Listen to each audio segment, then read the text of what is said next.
ayan, nandito na tayo sa Costco. Siyempre pa fall na, malapit na yung mga event guys. Like Thanksgiving, Christmas. Sana all oh. Gas-gas na yung ano ko eh. Nagsamalaki, 749. Pero okay na to, 459 alo. Okay sa basement to guys, scoring oh. Cordon blue. So, try namin to. 6 counts per box. Hanap kasi kami ng design sa labas, no? Pagka pang Christmas. Parang Christmas plant. Hi guys! Welcome back sa Andrea Judge TV. And for today's video, Costco vlog tayo and a little bit of life update after nung bakasyon, no?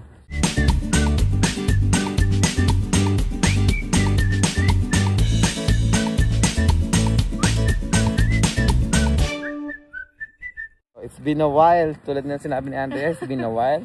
Ayan, currently nandito kami sa school ni Tiffany. Ayan, sa Plainfield South High School kasi merong parent-teachers meeting.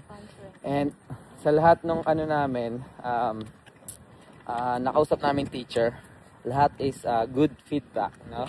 So, masasabi mo, proud ka ba? Sobra. Naiyak nga ako kasi pag nakita ko yung efforts ng anak natin sa school, sobrang nakikita ko yung parang fruit of her labor. Yeah. And grabe, no? Yung na-appreciate ng mga teachers. I think yung pinaka-negative na feedback ko na nga na narinig is yung sabi ng teacher, sobrang hardworking. No? Kasi sometimes si Tiffany, sobrang hardworking niya, especially sa mga studies niya. Is she puts a lot of pressure to herself. Na medyo minsan nila-lighten up na lang namin siya kasi na-stress siya, no? Kapag yun nga, may mga assignments siya na dapat tapusin and kailangan mas maganda yung ganito project, mas ganito. Sabi ng mga teacher sa kanya, relax, you're doing good, di ba? Sabi ng isang teacher. Kasi meron siyang isang points doon. Sabi niya, kung gagalingan pa niya, mag-over sa 100% yung grade niya, di ba? At sa social studies ata yun. Yun yung sabi. Kasi naka 99% na siya. And then meron siyang exam doon sa points. 143 out of 144. So isa lang yung mistake niya. So, ayun guys, sobrang proud lang marinig sa mga teachers yung mga bagay na yon, ganun feedback sa anak mo. And sobrang sabi nila, nagte-thank you pa sila sa atin dahil hindi daw natin sila pinaperawan, but sabi namin si Tiffany yun, like, she is talagang focus sa niya. We're glad kasi di ba nga ng mga unang is parang siya, anxious siya, kung ano yung mangyayari sa school, sa first year high school, diba? So, sakay lang kami guys. Tuloy natin dito sa sasakyan. Ayan, nasa sasakyan na kami. And, ayun nga, and nung, may mga exam kasi siya guys na, binigay sa kanya, after ng, nung travel natin, no? And, ayun, tuwang-tuwa kasi, tulad nung sa math, malaking exam yun guys, pero tuwan-tuwa yung teacher dahil mataas pa rin yung nakuha niyang score. And meron doon yung teacher naman sa English is may pinagawa kasing essay in assignment sa kanya.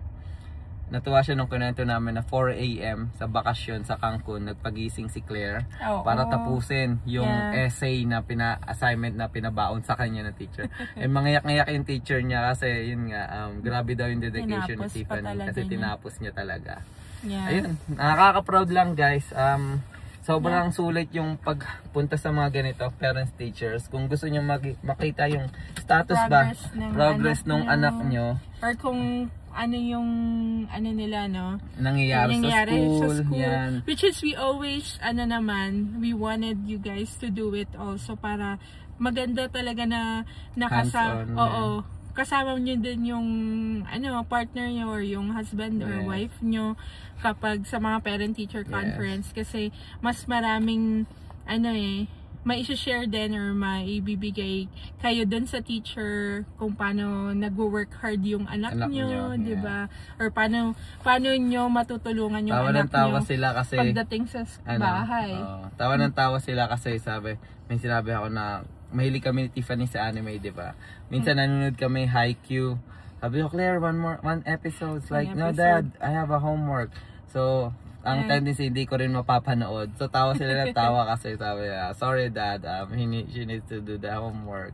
So, yun nga, di din daw ako makakanood ng anime. So, natatawa sila. So, ayun, wala lang. Nakakatawa lang. Good feedback. And ito yung mga paperwork nyo. Ayan o, makikita nyo guys. Puro A yan. And then, kagabi, pumunta din kami. May nakausap na kami tatlo. Science ba yun? No? Science. Kagabi. Digital art, tsaka world language. Yan. So, ayun guys, update lang, sinimulan ko itong vlog kasi sobrang saya ko. Bala ko sana hindi pa mag-vlog eh. Kaso, ayan, napa-vlog tayo. And syempre, pupunta din naman tayo sa Costco, kaya ayan, blinag na din natin. Oo. Gusto rin namin i-share eh, di ba? Ano na ba update natin sa buhay-buhay?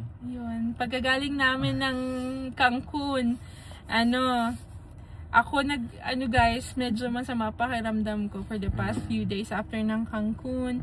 Tapos ang hirap actually talaga mag-adjust kasi naramdaman namin yung difference ng weather from Cancun to Chicago.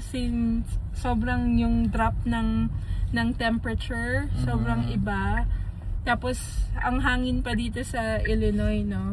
So yun, doon kami medyo nahirapan mag-adjust. Tapos na-busy din ako kasi binawian ako dun sa work ng double, no? 12 na cases. Yeah. Saka, nag-work siya ng 12 hours na magkasunod after namin umuwi. So 9 PM kami umuwi, ay nakarating dito, tapos the next day 7 AM pumasok na si Judge. Later na lang namin kayo sa Costco. Sa Costco. Bye. Hi guys, ayan, nandito na tayo sa Costco. So guys, raw vlog lang to guys ha. Inumpisahan ko lang para at least tayo. Life update lang after nung vacation. Grabe yung edit na ginawa ko guys. 11 guys, vlogs yun. Lahat ng nakita nyong pag-edit, yung ganda ng mga vlogs sa amin, si Judge yan. Kasi ano ba tawag nga ito? Sobrang dami ng clips namin. Ang hirap, yung trimming yung mahirap eh, yung pag-trim nung yung video. Okay naman, satisfied naman ako sa result. Yan, update. Ito, nandito na kami sa Costco. Let's go. Ayan guys, nasa loob na tayo. For sure yan, mga TV na naman. Tingnan natin yung entrance. Puro mga pambata, diaper. Hindi syempre pa fall na. Malapit na yung mga event guys.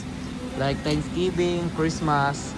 Ayan, syempre wine ang nakalabas dyan. Ayan, para sa mga ano ba tawag nito? Mahilig mag-wine. Sana all gas-gas na yung ko eh. Ultra 3 $6.99 na lang. $6.99 na lang. Pwede kaya i-trade yung 7. Tapos mga winter jacket ata nandito na. Ayan, nandito na. Tapos Christmas decoration. Ayan, mga Christmas tree, Christmas light. Tingnan natin mga presyuhan. Ayan. So ito, 459 or 460. 7.5 feet. Ha? Nakakabit na? Oo. Ayos Okay ito hala. Para hindi ka na Yeah, I think dapat palitan na yon. So guys, may nagsamalaki 749. Pero okay na to, 459 halo. Ayan may ilaw na guys. So hindi ka na problema guys. Lalagyan mo na lang ng decoration. Astig to Ayan. Ewan ko bakit may mga parang school supplies dito guys. Pero ayan. Ay hindi, alam ko lang bakit. Itong scissor kasi syempre gift wrapping. Ayan. Ito may piano guys 600. Ayan, mga toys. Magpapasko na kasi guys. Flashy.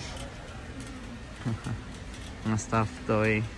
Bagay sa basement to guys. Scoring Ayan. Shooting. Saan mo ilalagay yan? Saan sa basement? Pwede. Magkano? 200 lang Ayan guys Kasya pa yan sa basement hall?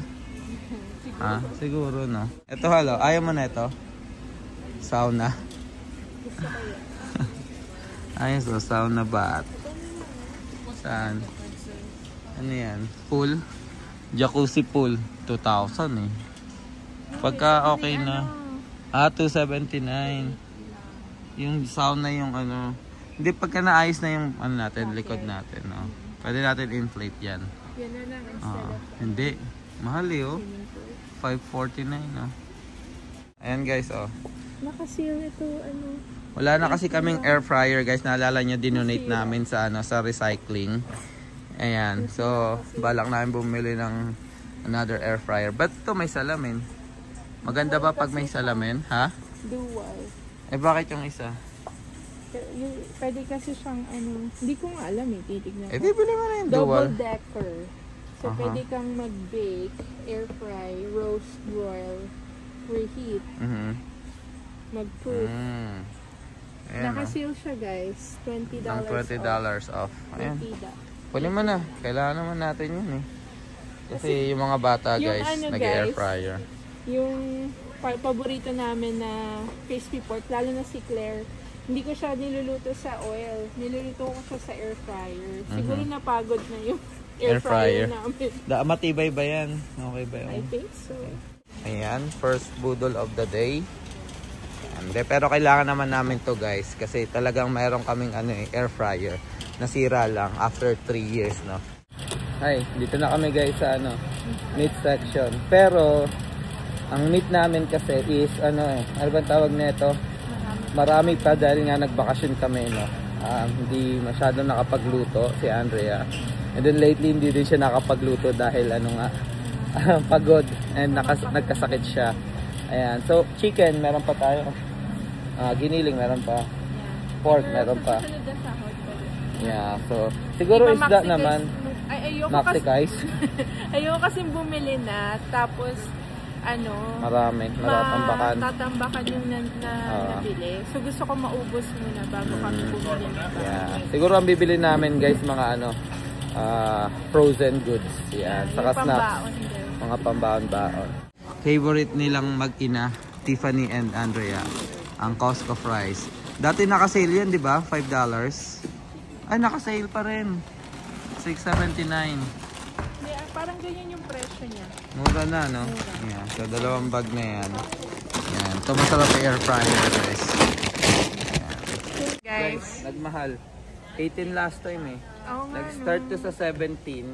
Oo nga. Napunta ng 18. Ngayon, 1989. So, almost $20 na. Tumataas na. Tumataas na. Pero ano pa rin? Pero rice is life tayo, guys. Eh. Hindi, Ilan ba actually, bilhin natin? Dalawa? mura pa rin. Isa lang. Isa lang muna. Babalik naman tayo after, ano. Yeah, next. After 2 weeks. Hal, napanood ko yung vlog ng Team Alistante. Sanay nila yung tempura. Tapos sinabi nila din sa vlog, napanood nila sa atin yung, ano, yung tempura. Kaya binili nila. So, shoutout Team Alistante. Ayan. Masarap ba yung shrimp tempura? Ayan, comment down below. Yes, ito guys. Ayan, try nyo rin. Spring rolls, vegetable. Sobrang sarap. Pati yung sauce na ito, ang sarap eh. Naka-sale siya ng ano, $2. $2 na lang. Dalawa kuning to. Yeah. Yan, pag di nagluluto si Andrea, yan yung mga ano lunch namin. time ko guys, parang mga 6 pieces na ito, sold ka na.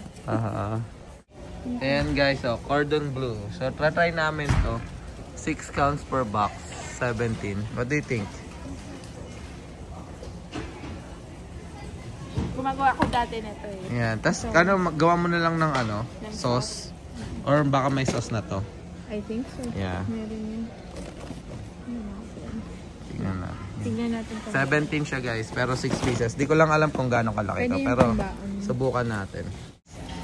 Gutom na si Judge. Titikim. Ay, hindi pala to. Dessert pala to. Ice cream.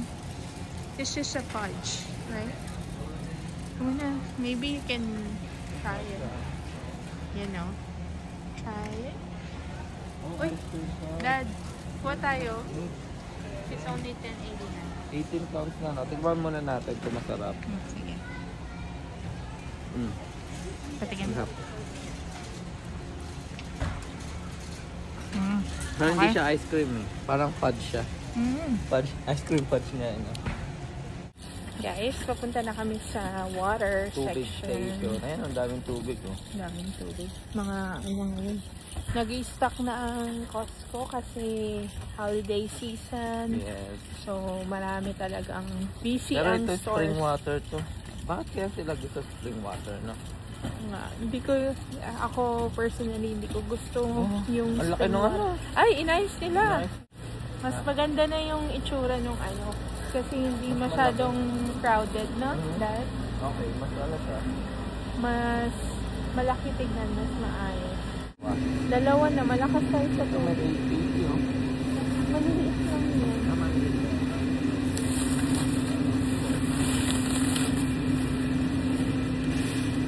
Dalawa. Magta-trial ulit siya. Ano naman? Olipop. Yan, olipop. Yan. Good, good. Sarap. Yung mango. Gusto mo? Bili tayo. Hindi? Parang Jumex ba? Ng Okay lang. Mexico. Hindi, Jumex pa rin. Guys, oh. Ako naman Misa itim. pa. Misa pa siya. Ang dami mo kasi kinain eh. Gusto mo pa oh. Ako na. Nabusog ako sa drinks eh. Sarap yung drinks nila. Yan, so kumuha kami nun guys. Ito. Yung organic fudge bar. Ayan yung kinakain ni Andrea ngayon. Sarap guys. Masarap. Ayan. Magbabayad na kami. Ay hindi, tingin pa kami sa dry goods guys. Titingin-tingin kung may bago doon. So let's see. Ayan. Reward. Matutuwa si Claire dyan. Buldak ramen. Favorite niya yan guys. Reward kasi Good girl. Good siya sa school. Guys, ito matagal na namin hinahanap. Sa New York pa namin. Sa New Jersey namin natikman to kaila Ate Beth. Ayan, itong Dubai chocolate, no. So, ano siya parang ibang style siya, hindi siya wrap, parang nakabilog-bilog siya, nakapack. And then Dubai chocolate siya. Ngayon lang namin nakita ngayon dito sa Costco namin. Ayan, magkano 'yan? Ayun, no. 18. Mahal talaga Dubai chocolate. Guys, ayan, no. May nakita kami. Naghanap kasi kami ng design sa labas, no. Pagka pang Christmas, parang Christmas plant or winter plant sa labas ng bahay. And ito nakita namin. Yung ilagay natin, okay na to. Imbes na, no? Yung alam mo yung door na wreath, Yeah. ito na lang. Ganyan na lang sa labas. Yan, pwede yan. So, ganito siya guys. $35 siya.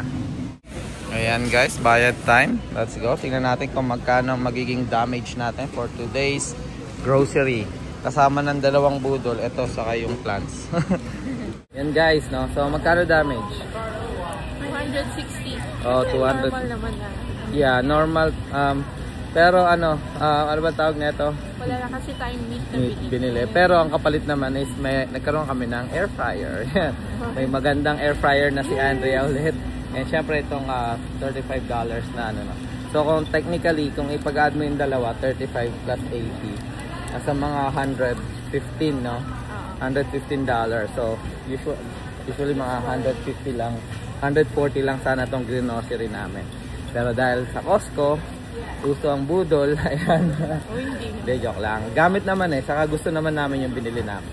So, ayan. Ano naman, parang may purpose naman binili. Totoo. Kasya naman ngayon. Doon namin nilagay yung plants, oh, kasi hindi nagkasya dito sa likod eh. And ayan, uwi na kami. Hi guys! Ayan, bahay na kami. And siguro dito na namin tatapusin yung vlog namin. Maraming salamat sa pagsama. Yeah, ano lang to, raw vlog lang after nung mga vlog natin ng Cancun. And ayan, abangan nyo pa yung mga future vlogs namin. Mag-birthday na si Klein and syempre itong December, no.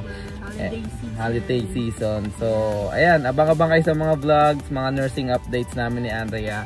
Tignan natin kung anong nursing vlogs na masishare namin. Pero comment down below guys kung meron kayong maisip. And syempre, patuloy pa rin kaming gagawa ng mga Buhay America nursing vlogs, yun nga tulad na nasabi ko. And syempre, travel vlog. Katatapos lang ng travel vlog guys. Medyo naano pa ako sa pag-edit. Ayun guys, maraming salamat guys. Ingat kayo parati and God bless. Bye!